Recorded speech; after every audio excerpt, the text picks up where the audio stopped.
하나님의 진리 등대 길이 길이 빛나니 우리들도 등대되어 주의 사랑 비추세.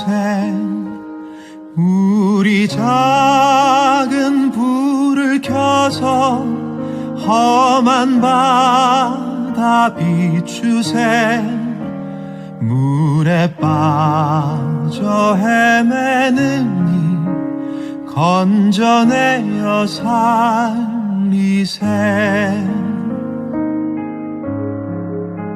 죄의 밤은 깊어가고 성난 물결 설렌다. 어디 불빛 없는 가고 찾는 물이 많구나. 우리 작은 불을 켜서 험한 바다 비추세. 물에 빠져 헤매는 이 건져내어 살리세.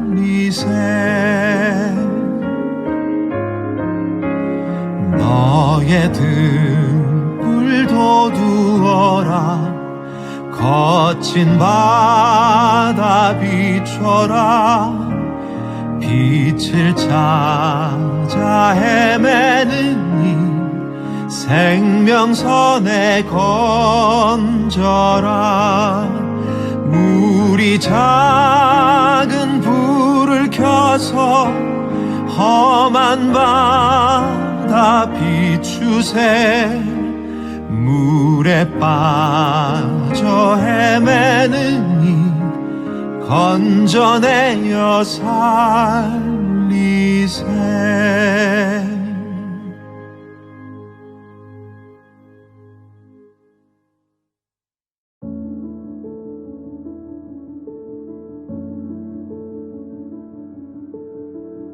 또 가늠하지 말라 하였다는 것을 너희가 들었으나 나는 너희에게 이르노니 음욕을 품고 여자를 보는 자마다 마음에 이미 가늠하였느니라. 만일 내 오른 눈이 너로 실족하게 하거든 빼어 내버리라. 내 백체 중 하나가 없어지고 온 몸이 지옥에 던져지지 않는 것이 유익하며 또한 만일 내 오른손이 너로 실족하게 하거든 찍어 내버리라. 내 백체 중 하나가 없어지고 온 몸이 지옥에 던져지지 않는 것이 유익하니라.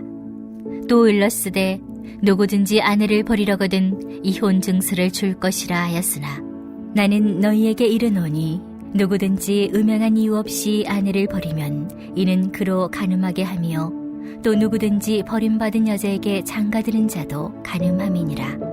또 옛사람에게 말한 바 헛맹세를 하지 말고 내 맹세한 것을 주께 지키라 하였다는 것을 너희가 들었으나 나는 너희에게 이르노니 도무지 맹세하지 말지니 하늘로도 하지 말라 이는 하나님의 보좌이며 땅으로도 하지 말라 이는 하나님의 발등상이며 예루살렘으로도 하지 말라 이는 큰 임금의 성이며 내 머리로도 하지 말라 이는 내가 한 터럭도 희고 검게 할 수 없음이라.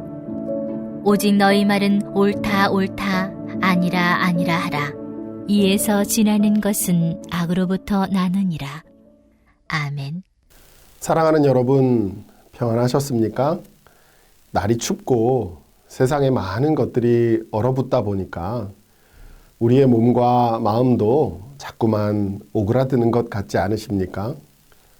오늘 우리에게 비추어 주시는 말씀의 빛을 쬐시고 우리의 마음을 활짝 여셔서 움츠러 있는 우리의 몸과 마음이 크게 기지개를 켜고 주님이 공급하시는 힘을 얻는 하루가 되시기를 주님의 이름으로 축복합니다. 우리 예수님은 율법을 완성시키시는 분으로서 이 세상에 오셨습니다. 하나님께서 우리에게 주신 10계명들 중에 살인하지 말라 하는 것은 6번째 계명이지요. 오늘 본문은 그 다음 제 7번째 계명인 간음하지 말라와 9번째 계명인 거짓 증거하지 말라와 이어지는 그런 말씀입니다. 그리고 이 말씀을 통해 우리 주님께서는 그 계명들에 담겨져 있는 진정한 의미와 목적을 가르쳐 주고 계시는 것입니다. 사실 간음에 관한 가르침은 살인에 관한 가르침과 구조적으로 거의 동일합니다. 그리고 예수님은 마음에 음욕을 품는 것 자체도 간음이다라고 선언하고 계시지요. 예수님은 그 죄의 근원이 마음에 있음을 명백하게 하시기 위해서 만일 우리의 눈이 자신의 마음으로 하여금 간음을 행하게 한다 하면 그것을 빼내어 버리고 또 우리의 손이 그렇게 한다면 찍어버리라 그렇게까지 말씀하고 계십니다. 물론 이것은 실제로 그렇게 몸을 훼손하라 하는 말씀이 아니겠죠. 그 죄의 뿌리가 몸에 있는 것이라면 찍어내버리면 그만이겠지만 우리 마음에 있는 것이기 때문에 그렇게 할 수 없다 하는 것을 역설적으로 지금 우리에게 강조하고 계신 것입니다. 예수님은 이를 통해 이 율법의 진정한 의미를 드러내시면서 천국에 들어갈 수 있는 의로움, 그것은 외적인 행위에 있는 것이 아니라 우리 내면에, 우리 중심에 있음을 우리에게 일러주고 가르쳐주고 계시는 것입니다. 그렇기 때문에 세상이 점점 음란해지는 이때에 우리는 나는 그런 행위를 하지 않았으니 나는 괜찮다 하면서 안일한 태도를 취할 수는 없는 것일 겁니다. 우리가 세상의 음란한 문화에서 거룩함을 지키기 위해서는 이 행위만이 아니라 마음까지 거룩해져야 합니다. 그리스도인이 늘 성령으로 충만하기 위해 매일같이 힘써야 하는 이유가 바로 여기에 있는 것이죠. 예수님은 당시에 만연해 있던 그 이혼 문제라는 것에 초점을 맞추고 계셨습니다. 여러분, 원래 율법은 이혼할 때 아내에게 이혼 증서를 주라라고 명령하고 있어요. 이것은 억지로 같이 살게 하는 것보다 현실적으로 차라리 헤어지는 것이 나은 경우도 분명 존재했기 때문에 그 상황 속에서 주어진 법이었습니다.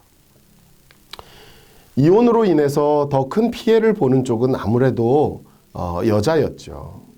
그래서 남편은 아내에게 이혼 증서를 써주어서 합법적으로 재혼할 수 있게 하라라는 그런 법인 것입니다.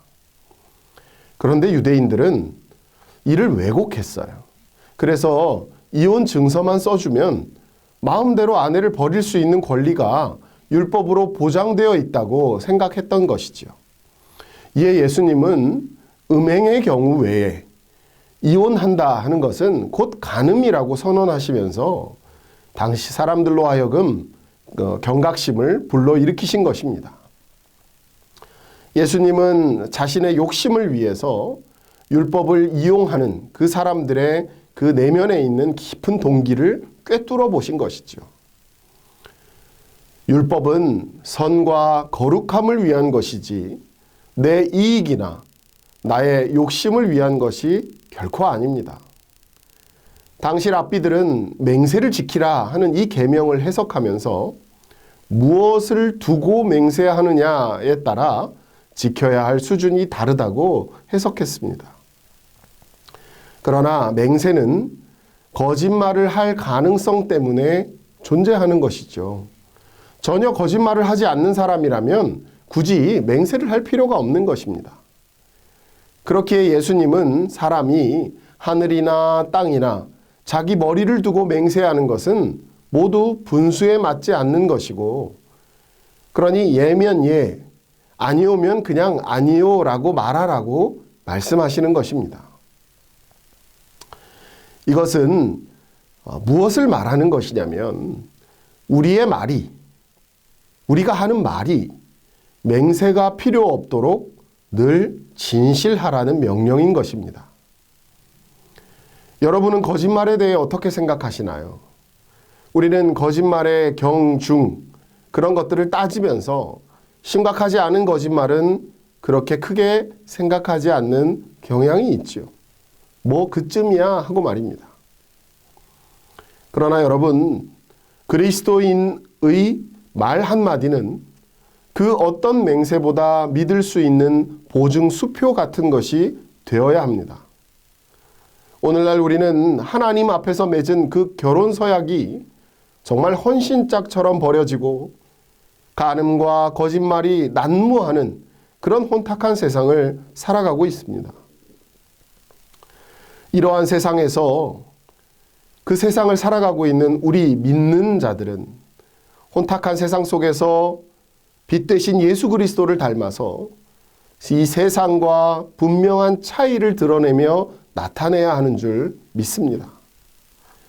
가정을 지키고 이 혼인의 맹세를 이어가는 것은 분명 참으로 어려운 일이겠지만 우리가 예수님의 이 빛을 이 어두운 세상에 비추고 그의 깊고도 넓은 사랑을 세상에 증거하기 위해서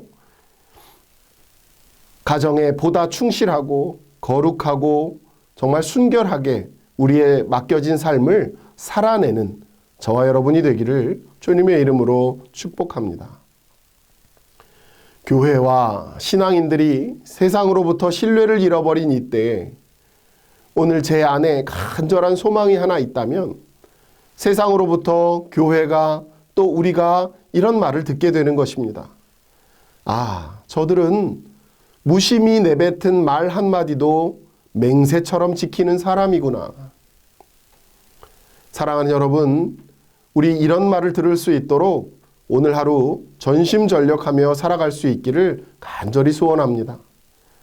그래서 이 패역한 세상과 이 세대가 마침내 하나님의 선하심을 알고 주님의 품으로 돌아올 수 있도록 오늘 우리가 귀한 통로로 쓰임받아 이 한날의 삶을 귀하게 살아내시기를 주님의 이름으로 축원합니다. 우리 이 시간 같이 합심으로 좀 기도하겠습니다. 지금 브라질에서 선교하시는 이연학, 이정영 선교사님 부부를 위해서 같이 기도해 주시기 바랍니다. 현재 코로나 감염으로 고통받고 계신데 이연학 선교사님, 이정영 선교사님의 쾌유와 그리고 치료를 위해서 기도해 주시고 자녀 어진이가 있습니다. 잘 보호될 수 있도록 그리고 병원비가 또한 속히 해결될 수 있도록 우리 함께 기도해 주시기를 바랍니다. 또 하나 우리가 같이 합심으로 기도할 것은 이번 주일부터 다시 시작되는 현장 예배 위에 성령님의 강한 역사와 기름 부으심이 있도록 예배를 사모하여 주님의 전으로 달려나오는 예배자들마다 하나님께서 뜨거운 은혜를 부어달라고 우리 함께 기도하십시다.